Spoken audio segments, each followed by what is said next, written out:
اچھا جی، بسم اللہ الرحمن الرحیم. پہلے تو بڑی خوشی ہوئی اپنے پرانے رپورٹرز کو دیکھ کے اور ووٹرز کو بھی. بڑی چھوٹی عمر کے تھے تو ماشاءاللہ آپ سب بڑے ہو گئے ہیں. اچھا جی، میرا آج کا میں خاص یہ میڈیا ٹاک اس لیے کر رہا ہوں کہ ہم جو دیکھ رہے ہیں کرونا کے کیسز یہ بڑی تیزی سے بڑھ رہے ہیں. اور ہم نے کل بھی میٹنگ کی NCC کی، اور آج جو ہم نے دیکھا تقریباً 50 کے اوپر اب ہماری اموات دن کی ہو گئی ہیں. تو یہ بڑی تیزی سے اوپر جا رہی ہیں، اور خوف مجھے یہ ہے کہ ہمارے ہاسپٹلس پہ بہت تیزی سے پریشر پڑنا شروع ہوگا. اور ہمیں جو ہمیشہ خدشہ یہ رہتا ہے کہ جو ہمارے ہیلتھ ورکرز ہیں، ڈاکٹرز ہیں، نرسز ہیں، جو سٹاف ہے، ان کے اوپر پھر یہ جب خطرہ بھی ہوگا، پریشر بھی پڑے گا کووڈ کا، تو ہماری جو ہیلتھ فیسلٹیز ہیں اور خاص طور پہ شہروں میں جدھر سارا پریشر آ رہا ہے تو ان کی ہمیں ابھی فکر ہے. تو میں آج جو پیغام دینا چاہتا تھا اپنی قوم کو وہ یہ کہ ہم بڑی مشکلوں سے ایک ایسے معاشی حالات سے نکلے ہیں جو کہ آج باقی دنیا کے لوگ اتنے خوش قسمت نہیں ہیں. ساتھ والا ملک ہمارا ہندوستان ہے، ادھر بہت برے حالات ہیں. کرونا سے بھی زیادہ بہت لاکھ سے اوپر لوگ مر چکے ہیں، لیکن اس کے علاوہ جو ان کے معاشی حالات ہیں وہ بہت برے ہیں دنیا میں. بلکہ سمجھا جاتا ہے کہ ہندوستان وہ ملک ہے جدھر سب سے زیادہ اکانومی کو متاثر ہوئی ہے اس سے. تو ہمیں اللہ نے بڑا اچھا بھی نکال دیا. ہماری اگر ہم موازنہ کریں باقی ملکوں سے تو ہماری اموات بھی نیچے ہیں، اور ہماری جو اکانومی وہ سارے بر صغیر میں سب سے تیزی سے ریکور کی ہے.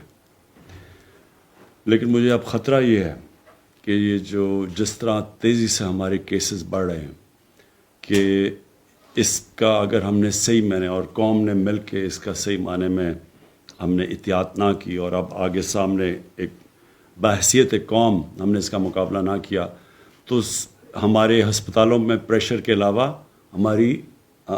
ہمارے معاشی حالات بھی بگڑ سکتے ہیں. تو میں آج اس لیے اپنی قوم سے اپیل کر رہا ہوں کہ یہ جو ہم اگر کامیاب ہوئے تھے جب پہلی دفعہ یہ کرونا کے کیسز بڑھے، تو اس کی بہت بڑی وجہ یہ تھی کہ قوم نے پوری طرح مل کے گورنمنٹ کے ساتھ مقابلہ کیا اس کا. یعنی ہر جگہ جو بھی ہم نے کہا قوم نے اس کے اوپر چلی. ہم نے واحد ملک تھا جس نے رمضان کے دوران مسجدیں نہیں بند کی. پاکستان وہ ملک ہے، ساری مسلمان دنیا میں مسجدیں بند کی گئی، پاکستان نے نہیں کی. لیکن ہم کامیاب اس لیے ہوئے کہ علماء نے ہمارے ساتھ پوری گورنمنٹ کے ساتھ مل کے پوری تعاون کیا. انہوں نے اپیل کیا، مسجدوں نے SOPs کے اوپر پوری طرح عمل کیا. اور آپ کے سامنے ہے کہ جون کے بیچ میں تقریباً 120 اموات دن کی تھی، اور پھر اس کے بعد نیچے آنی شروع ہو گئی. تو اب بھی میں اپیل کرنا چاہتا ہوں اپنے علماء سے، اپنے اوپینین میکر سے، سب جو بھی معاشرے میں جو بھی بڑے ہیں، سب کو یہ کہنا چاہتا ہوں کہ دیکھیں یہ جو چیلنج اب سامنے ہے، اللہ نے اگر ایک دفعہ ہمارے اوپر اپنا کرم کیا تھا تو ہم اس کا شکر اس طرح ادا کریں کہ اب سب ذمہ داری لیں اس کی. قوم مل کے، گورنمنٹ اور قوم مل کے اس یہ جو دوسرے بڑی تیزی سے جو کیسز بڑھ رہے ہیں، ہم سب مل کے اس کے سامنے کھڑے ہوں. میں جو دوسری چیز کہنا چاہتا ہوں وہ یہ کہ ہم نے فیصلہ کیا ہے کہ ہم اپنی فیکٹریاں نہیں بند کریں گے. ہم روزگار میں جو بھی چیزیں روزگار دیتی ہیں ہم ان کو بند نہیں کریں گے. ہم اپنے لوگوں کے اوپر وہ جو مثلاً اس وقت یورپ میں، انگلینڈ میں انہوں نے پورا لاک ڈاؤن کر دیا ہے، ہم وہ نہیں کریں گے. کیونکہ ہمارے ملک کے اندر جو دہاڑی دار ہیں، جو وہ طبقہ جو کہ دن میں محنت کر کے اپنے بچوں کا پیٹ پالتا ہے، ان کو ہم بے روزگار نہیں کر سکتے. تو ہم نے یہ فیصلہ کیا ہوا ہے. لیکن میں سب کو کہوں گا جو فیکٹریاں چلا رہے ہیں یعنی جن کی دکانیں ہیں, جو ہم نے شاپنگ مالز بھی ہیں, ایس او پیز کے اوپر سب نے چلنا ہے. اور سب سے آسان ایس او پی ہے کہ اپنے یہ ماسک پہنیں. یہ سب سے زیادہ ایک آسان چیز بھی ہے, لیکن اس سے وہ پھیلتی سب سے کم ہے, یہ جو کرونا وائرس ہے, جو کووڈ ہے. تو اس لیے یہ سب اس کو پہن کے پھریں, پبلک میں جدھر جائیں اس کو پہنیں, تاکہ ہم کسی نہ کسی طرح یہ جو تیزی سے پھیل رہی ہے یہ کووڈ, اس کا جو پھیلاؤ ہے اس کو روکیں. اور پھر سے میں یہ ریپیٹ کرتا ہوں کہ ہم نے اپنے کاروبار, فیکٹریز ہم نے بند نہیں کرنی, کیونکہ اس وقت ہماری ایکسپورٹس, اللہ کا شکر ہے کہ بڑی دیر کے بعد ہماری ایکسپورٹس بڑھی ہیں اور بڑھ رہی ہیں. اور ہماری اگر ہم مقابلہ کریں ہندوستان اور بنگلہ دیش سے, کووڈ میں ان کے ہمارے سے پیچھے, ہمارے ان سے ہم تیزی سے آگے بڑھے. اور فیصل آباد ابھی میں ہو کے آیا تھا, وہاں ساری ہماری ٹیکسٹائل انڈسٹری پوری طرح چل رہی ہے اب وہاں, بلکہ ان کو اب لیبر کی کمی ہو گئی ہے, اتنی تیزی سے وہ فیکٹریاں چل رہی ہیں. تو ہم اب ان کو بند نہیں کریں گے, کیونکہ ہم نے یہ فیصلہ کیا ہے کہ اگر ہم کرونا سے بچاتے بچاتے اپنے لوگوں کو بھوک سے نہیں مار سکتے, اور مشکلوں سے اگر ہمارے حالات اب بہتر ہوئے ہیں تو ہم اپنی اکانومی کو نہیں روکیں گے. تو میری اپیلز جو میں نے آپ سب کو آج بلایا, میری اصل وجہ یہ تھی کہ لوگوں کو احتیاط کرنی چاہیے, ذمہ داری لینی چاہیے. جس طرح ساری قوم نے مل کے پہلے ایس او پیز کے اوپر چل کے تو اس کو کرونا کو شکست دی تھی, یعنی ایک دم کیسز نیچے آ گئے تھے, پھر سے ہم سب کو مل کے وہ کرنا چاہیے. دیکھیں 50 سے اوپر اموات ہوئی ہیں پچھلے 24 گھنٹے میں, اور یہ گئی ہیں تقریباً 2 ہفتے میں, یہ 8-9 سے یا 6-7-8 اس طرح تھی, ادھر سے پہنچی ہیں 2 ہفتے کے اندر 50 پہ پہنچ گئی ہیں.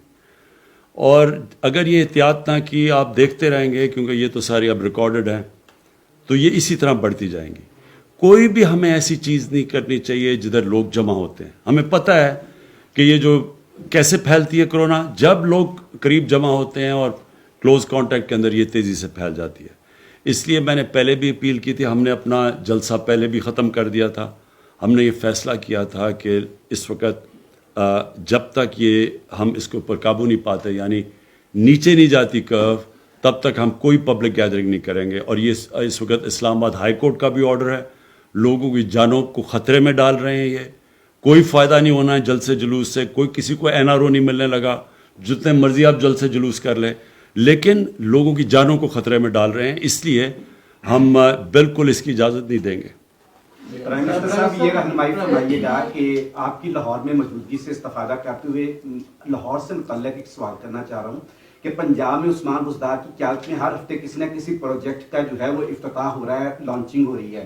ایک آپ کا پروجیکٹ ہے جو میگا پروجیکٹ جسے کہتے ہیں 5,000 ارب سے زائد کا پروجیکٹ, جو راوی ریور اربن پروجیکٹ ہے, اس کے حوالے سے کچھ شبہات بھی ہیں کہ اتنا پیسہ کہاں سے آئے گا, لاہور کی آگے ہی اتنی آبادی ہے, کیا اس سے کوئی آلودگی میں اور کوئی اضافہ نہیں ہوگا؟ آپ کے ذہن میں کیا ویژن ہے کہ یہ پروجیکٹ ملک کے لیے یا لاہور کے لیے کیا فوائد دے گا؟ دیکھیں یہ بڑا اچھا آپ نے یہ سوال پوچھے ہیں کہ یہ پروجیکٹ جو ریور راوی پروجیکٹ ہے اس کا کیا فائدہ ہوگا.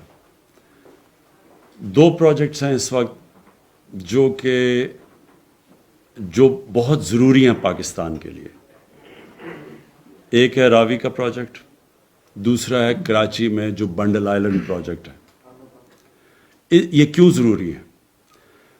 کراچی پھیلتا جا رہا ہے, اور اگر کراچی کے اوپر اگر نہ ایک ماڈرن شہر بنے جو پریشر لے کراچی سے, تو کراچی اتنا پھیل گیا ہے کہ نہ وہاں گندگی اٹھ سکتی ہے, نہ وہاں کچرا اٹھ سکتا ہے, نہ سیوریج سسٹم کام کرتا ہے, نہ پانی پہنچ سکتا ہے, کیونکہ جتنا شہر پھیلتا جائے اتنا مسئلہ آ جاتا ہے. اور پھر آلودگی, پولوشن بڑھتی جاتی ہے, کیونکہ آپ اگر کانکریٹ پھیلاتے جائیں گے پولوشن بڑھتی جائے گی.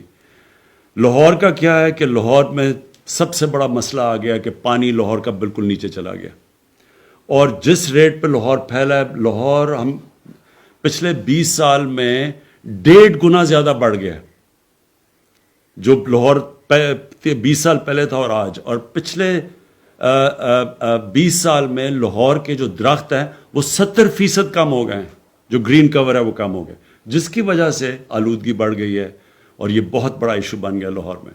ایک پانی کا مسئلہ آ گیا, ایک یہ پولوشن بڑھ گئی, اور تیسری چیز لاہور پھیلتا جا رہا ہے اور پھیلتا جا رہا ہے. اگر یہ جو راوی پروجیکٹ جدھر بن رہا ہے, اگر لاہور میں اگر یہ ایک نیا شہر جو یہ بن رہا ہے راوی پروجیکٹ, اگر یہ نہیں بنتا, ویسے ہی 5-6 سالوں میں لاہور نے وہاں پہنچ جانا ہے. اور ہوگا کیا کہ ان پلانڈ ڈیولپمنٹ ہے یہ ساری. ان پلانڈ ڈیولپمنٹ کا مطلب کہ نہ کوئی دیکھتا ہے کہ سیوریج ہے, نہ گندگی کدھر جائے گی, کچھ نہیں دیکھتا, اور وہ ساری جا رہی ہے راوی میں, جو کہ ایک سیوریج, صرف سردیوں میں صرف سیوریج ہی ہے راوی کے اندر, پانی ختم ہو گیا. تو مقصد اس کا راوی پروجیکٹ کا لاہور کو بچانا ہے, جو بنڈل آئلینڈ کا پروجیکٹ ہے وہ کراچی کو بچانا ہے سب سے پہلے تو, کیونکہ یہ اوپر جائیں گے, یہ جو دو ہیں یہ بجائے اس طرح پھیلیں گے, یہ اوپر جائیں گے تاکہ, اور اگر یہ پھیلتے جائیں گے تو جو فوڈ سیکیورٹی ہے پاکستان کی, مثلا آپ کی جو زراعت ہے, جو ایگریکلچر ہے, اس کے لیے زمین کم ہوتی جا رہی ہے. اس لیے ساری دنیا میں, نیو یارک میں کیوں شہر اوپر جاتے ہیں, کیونکہ وہ بچاتے ہیں اپنے گرین ایریاز کو. تو یہ جو راوی کا پروجیکٹ ہے, پہلے تو یہ پانی بچائے گا. اس سے راوی کے اوپر میں نے اس لیے عمران منیر کو خاص طور پہ یہاں بٹھایا ہے کہ یہ آپ کو مختصر بتا دیں گے کہ اس کے کیسے وہ لاہور کی واٹر ٹیبل اوپر آئے گی, کیسے ٹریٹمنٹ پلانٹ لگائے جائیں گے سیوریج کے, تاکہ صاف پانی جائے راوی کے اندر, تاکہ راوی ریور, جو راوی بالکل ہی نالا بن گیا سردیوں میں, اس کو کیسے ریوائیو کرنا ہے. راوی بھی بچے گا, گراؤنڈ واٹر بھی کیسے لاہور کا اوپر جانا ہے. پھر 60 لاکھ درخت اگائے جائیں گے وہاں تاکہ وہ ہوا کو صاف کرے. ایک ماڈرن سٹی بنے گی جو کہتے, جو سارا جو گرین سٹی کہتے ہیں, دونوں کراچی, وہ بنڈل آئلینڈ کا بھی وہ, اور میں بنڈل آئلینڈ جو آئلینڈ کا جو ہے جو کراچی کا جو آئلینڈ ہے اس کا بھی آپ کو بتا دوں. وہ جو ہے وہ اس کی سب سے بڑی چیز یہ ہوگی کہ جو وہاں مینگروو, وہ جو درخت اگے ہوئے ہیں, ان کو بچائیں گے. پھر وہ جو مچھلی پکڑنے والے ہیں, ان کے لیے جو مچھیرے ہیں, ان کے لیے پوری طرح ہم تیاری کر رہے ہیں, کیونکہ وہ اس وقت جو وہاں پانی جا رہا ہے وہ صرف سیوریج آ رہا ہے سارے کراچی کا. پھر اس کو treatments plant, water treatment plants بنیں گے. تو وہ بھی جو بنڈل آئلینڈ بھی جو ہے, اس کے پیچھے پورا ایک پلان بنا ہوا ہے کراچی کو بچانے کا, وہ مینگرووز کو بچانے کا. وہ جو بیچارے مچھیرے ہیں جن کو بھی اندر جانا پڑتا ہے مچھلی پکڑنے لے, کیونکہ سارا سیوریج آ رہا ہے باہر, اس سیوریج کو ٹریٹ کرنے کا. صرف مقصد ان کا کراچی کی مدد کرنا. اور پھر راوی پروجیکٹ اور بنڈل آئلینڈ سے فارن ایکسچینج آئے گا پاکستان میں. ہمیں سب سے بڑا مسئلہ بنا ہوا ہے کہ ہمارے ملک میں جو اب تک مسئلہ آتا ہے کہ ڈالرز ملک میں کم آ رہے ہیں, ملک سے باہر زیادہ جا رہے ہیں. یہ جو 2 پروجیکٹس ہیں, یہ ڈالرز آئیں گے پاکستان میں, سارے ملک کو فائدہ ہوگا, ہمارے فارن کرنسی ریزروز کو فائدہ ہوگا, اور سب سے بڑی بات روزگار ملے گا. اس وقت ہمارا نوجوان آبادی ہے, بے تحاشا روزگار ملے گا راوی پروجیکٹ سے اور بنڈل آئلینڈ سے. مختصراً آپ پلیز اگر عمران آپ بتا دیں لوگوں کو کہ یہ جو راوی پروجیکٹ ہے, اس کی ذرا 1 2 3 یعنی 4-5 پوائنٹس بتا دیں لوگوں کو. بسم اللہ الرحمن الرحیم. جیسے کہ ابھی پرائم منسٹر صاحب نے بتایا, اس کا سب سے بڑا امپیکٹ پانی سے ریلیٹڈ ہے. اس میں ہم لوگ 28 سے 30 فٹ اونچی سائڈوں پہ دیواریں بنا کے 3 براجز کریٹ کر رہے ہیں, جس کے اندر پانی کو سٹور کیا جائے گا. آج آپ کا پانی سارا بہہ کے ضائع ہو جاتا ہے, لاہور کے کوئی فائدے میں نہیں آتا. جب پانی کو لیک کی فارم میں سٹور کیا جائے گا تو لاہور شہر میں ہی وہ پانی ریچارج کرے گا آپ کے ارد گرد کے پانی لیول کو. تو 50% سے زیادہ ہمارا پانی جو ڈپلیٹ ہو جاتا تھا, آگے نکل جاتا تھا, ہم لاہور کے فائدے میں لانے میں کامیاب ہو جائیں گے. دوسرا, اللہ نہ کرے ہمارے پانی کی کوئی سیلاب بھی آتے ہیں تو ہم اس کو بھی اس سے پروٹیکٹ کر سکیں گے. اور جو وہاں پہ بیٹھی ہوئی آج انلیگل آبادیاں بن گئی ہیں, ان کو بچانے کا بھی یہ طریقہ ہے تاکہ سیلاب آ جائے تو ان کی بھی جان بچ جائے, کیونکہ حکومت کی ایکچولی ذمہ داری ہے ان کی حفاظت. تو پانی کے حوالے سے یہ فوائد ہے. اور دوسرا, جیسے کہ پی ایم صاحب نے بھی 60 لاکھ درخت کا بتایا تھا, اس کے علاوہ اس کے اندر ہی ایکو سٹی پلان کی گئی ہے, جس کے اندر جہاں وہاں علاقے میں کوئی لیچی کے فارمز اور یہ چیزیں لگی ہوئی ہیں تقریباً 3000 ایکڑ میں, اس کو ہم ویسے ہی مینٹین کر رہے ہیں. اس کے اندر کوئی فارمز کو ہم توڑ نہیں رہے, خراب نہیں کر رہے. اور وہاں پہ فارسٹ کی زمین تقریباً 1700 ایکڑ ہے, جس میں اس وقت تقریباً 800 ایکڑ پہ کاشت نہیں ہوئی بھی. ہم اس کی بھی کاشت ایڈ کریں گے. تو اگر آپ یہ سب کچھ ایڈ کر لیں تو وہاں 60 لاکھ بھی شاید یہ درخت 72 سے 75 لاکھ تک پہنچ جائے. تو it's totally eco friendly, environment کے فائدے کے لیے ہے اور پانی کے مسئلے حل ہوتے ہیں. اور سب سے بڑی بات، لاہور شہر کا پانی ٹریٹ ہو کے اس کو کہیں پھینکنے کا یا ڈسپیل کرنے کا ہمارے پاس آج طریقہ نہیں ہے. ہم نے پھینکنا دریائے راوی میں، پانی بہ جائے گا، اینڈ میں جا کے کہیں سمندر میں گر جائے گا، ضائع ہو جائے گا. یہاں پہ 7 واٹر ٹریٹمنٹ پلانٹ لگائے جا رہے ہیں جو لاہور شہر کا پانی بھی ٹریٹ کرے گا اور وہ جو راوی کے ارد گرد اگر وادیاں بنتی ہیں ان کا بھی پانی ٹریٹ کرے گا. تو اس پانی کے ذخیرے کو بچانے سے ہم اپنے فیوچر کے پانی کے مسائل بھی حل کر لیں گے. اور ساتھ اس کے جب آپ یہ ریٹیلنگ والز بنا لیں گے تو ارد گرد اس کی ایک پلان بنا کے ماسٹر پلان کے تحت ایک اچھی ڈیولپمنٹ کی جائے گی تاکہ لوگوں کو سیوریج، الیکٹریسٹی، گیس اور جو نیچرل فیسلٹیز دینی ہوتی ہیں وہ دی جا سکیں. کیونکہ ابھی اگر وہاں جو انلیگل ڈیولپمنٹ ہے اس میں نہ سیوریج کا کوئی طریقہ اویلیبل ہے، نہ بجلی کا پتہ ہے، نہ گیس کا پتہ ہے، اور اس کی وجہ سے ساری پلاننگ کا فقدان ہے. اس سے یہ مسئلے بھی حل ہو جائیں گے. جی، اگر میں کہوں کہ ایک سب سے بڑی جو کامیابی ہماری حکومت کی ہے وہ پاکستان کی فورن پالیسی ہے. کبھی بھی آپ اگر دیکھ لیں دنیا میں ایک اتنی ملک کی ایکسیپٹیبلٹی نہیں جتنی آج پاکستان کی ہے. اب تک یہ ہوتا رہا تھا کہ ہندوستان ایک بڑا اچھا ملک تھا اور پاکستان صرف دہشت گردوں کا تھا. آج آپ دیکھ لیں انٹرنیشنل پریس صرف اور صرف ہماری حکومت کی انٹرنیشنل لابنگ کی وجہ سے آج دنیا میں جدھر جدھر ہم نے جا کے اپنی فارن پالیسی اور ایکسپوز کیا ہے کہ جو ہندوستان کر رہا ہے اس وقت کشمیر میں اور ہندوستان میں، کبھی بھی یہ کامیابی پاکستان کو نہیں تھی. اور اگر آپ کسی بھی جو جانتا ہے فارن پالیسی جو ہمارے فارمر ڈپلومیٹس ہیں، جو پرانے ڈپلومیٹس، کسی سے پوچھ لیں کہ جدھر آج پاکستان کھڑا ہے کبھی پچھلے 50 سال میں بتا دیں کہ پاکستان کی یہ سٹینڈنگ تھی. نمبر 2، یہ جو افغانستان کے ساتھ اس وقت پاکستان کا جو رول ہے، آپ اس سے پہلے دیکھ لیں کہ افغانستان پاکستان کو سمجھتا تھا کہ ہم ان کے مخالف ہیں، ہندوستان کے وہ زیادہ قریب تھا. امریکہ ہمیں کہتا تھا کہ ہم دوگلی گیم کھیل رہے ہیں، ڈو مور کرو. آج امریکہ اپریشیٹ کر رہا ہے پاکستان کو. آج افغانستان سے ہمارے بہترین تعلقات ہیں. وجہ کیا اس کی کہ آج پاکستان کو دنیا یہ سمجھتی ہے وہ ملک جو کہ امن لے کے آ رہا ہے افغانستان میں، جس نے پوری کوشش کی سب سے پہلے کہ امریکی اور طالبان کی بات چیت کروائی اور اس کے بعد پھر افغان گورنمنٹ اور طالبان کو بٹھایا. وہاں مشکلات ہیں لیکن پاکستان کا ایک پازیٹیو رول دنیا آج ایکنالج کر رہی ہے. آج ہمیں کوئی ڈو مور نہیں کہہ رہا. اور یہ اگر آپ دیکھیں تو مجھے ذرا دیکھیں پچھلے 20 سال میں پاکستان کو کتنی ذلت کا سامنا کرنا پڑا ہے کہ ڈو مور کہیں اور پھر ہمیں برا بھلا بھی کہا. جنگ کسی اور کی ذمہ دار ہمیں ٹھہرایا جا رہا تھا ان کی کامیابی نہ ہونے کی. اور اگر آپ ہمارا ترکی سے اچھے تعلقات ہیں، ہمارے ایران سے اچھے تعلقات ہیں، سعودی عربیہ سے ہیں، UAE سے ہیں. ہمیں کوئی کسی قسم کا پریشر نہیں تھا کہ جی ہم کہ اسرائیل کو ہم ریکگنائز کریں. پاکستان کا تو موقف ہے، قائد اعظم کی 1948 میں سٹیٹمنٹ دی ہوئی تھی کہ جب تک کہ فلسطینیوں کو ان کا حق نہیں ملے گا، انصاف نہیں ملے گا، ہم ان کو تسلیم نہیں کر سکتے. اور اسی پہ پاکستان کھڑا ہے. دیکھیں میں بار بار کہتا ہوں پاکستانیوں کو کہ ہمارا سب سے بڑا اثاثہ بیرون ملک پاکستانی ہیں. ان کے ابھی تک ہم نے پاکستان میں وہ سسٹم ہی نہیں بنایا تھا کہ وہ اپنا پیسہ پاکستان لا سکیں. زیادہ سے زیادہ وہ کوئی پلاٹ لیتے تھے اور ان کے اوپر بھی قبضے ہو جاتے تھے.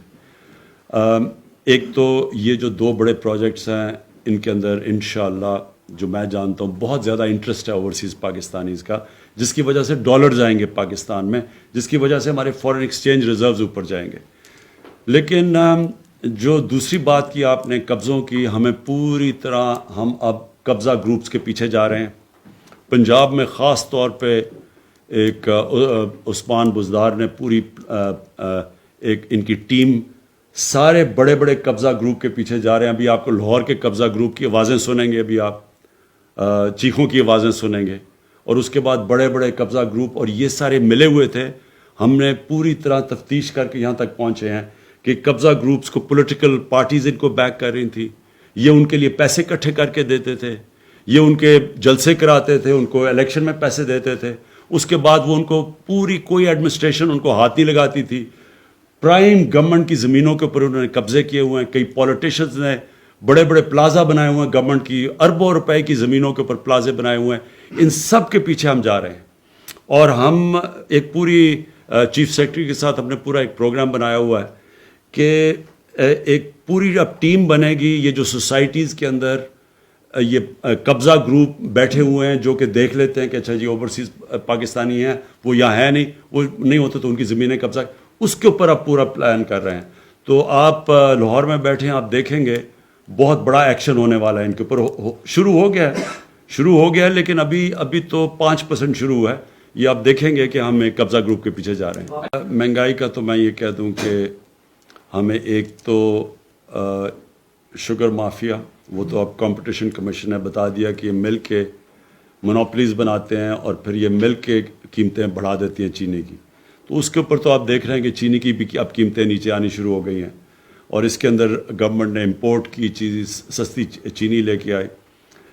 اور ہمیں پہلے یہی نہیں پتا تھا کہ شوگر مل ایسوسیشن ہی بتاتی تھی کہ قیمت کیا ہے چینی کی, وہی بیچ رہے ہیں, وہی بتاتے تھے قیمت کیا ہے, اور وہی پھر کہتے تھے کہ جی اتنی چینی ہو گئی ہے. اور کئی تو اب انہوں نے جو چینی ہمیں بتائی وہ زیادہ بتا دی, بعد میں پتہ چلا کہ کم ہے, اور جب کم ہوتی ہے قیمتیں اوپر چلی جاتی ہیں. یہ پورا ایک ہمیں پہلی دفعہ تجربہ ہوا ہے کہ کس طرح ایک مل کے مہنگائی کی جاتی ہے. اور گندم کا مسئلہ ادھر سے شروع ہوا کہ 2 سال غلط ٹائم پہ بارش ہو گئی, کٹائی کے وقت بارش ہوئی, اس سے ہماری گندم کم ہو گئی.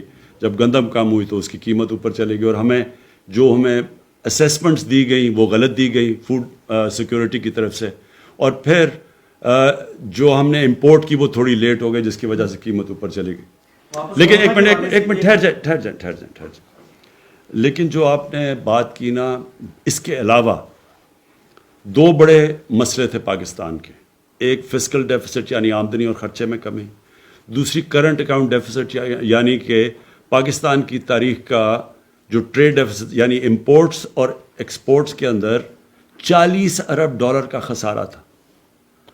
ٹریڈ گیپ یعنی کتنی ملک میں ڈالر آ رہے تھے اور کتنے باہر جا رہے تھے, $20 ارب کا خسارہ تھا. یہ تاریخی خسارے تھے پاکستان میں. 2 سال کے بعد آج ہمارا جو کرنٹ اکاؤنٹ ڈیفیسٹ کہتے ہیں, جس کے اوپر ریٹنگ ہوتی ہے ملک کی, یہ 17 سال کے بعد ایک کوارٹر یعنی پورے کوارٹر کے اندر جو ہمارا پہلی 17 سال کے بعد نفع میں گیا یعنی سرپلس میں گیا. دوسرا جو فسکل ڈیفیسٹ ہے آمدنی اور خرچے میں, اگر ہمیں انہوں نے جو لیے ہوئے قرضے ان کی قسطیں نہ دینی پڑیں, یہ بھی بڑی دیر کے بعد پاکستان کا جو فسکل سچویشن ہے وہ سرپلس میں چلی گئی ہے.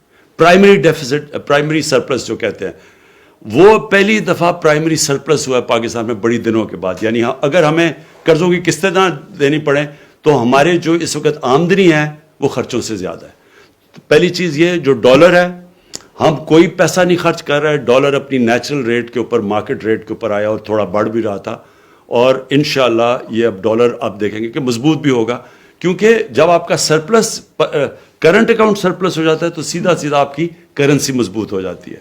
اور جو سب سے خوشائن چیز ہے کہ ہماری ایکسپورٹس جو کہ پچھلے 5 سال جو نون لیگ کے 5 سال تھے, اس میں کیونکہ ڈالر انہوں نے اوپر بڑا رکھا ہوا تھا, اس سے ایکسپورٹس بلکہ وہیں کی وہیں رک گئی, 0% انکریز تھی.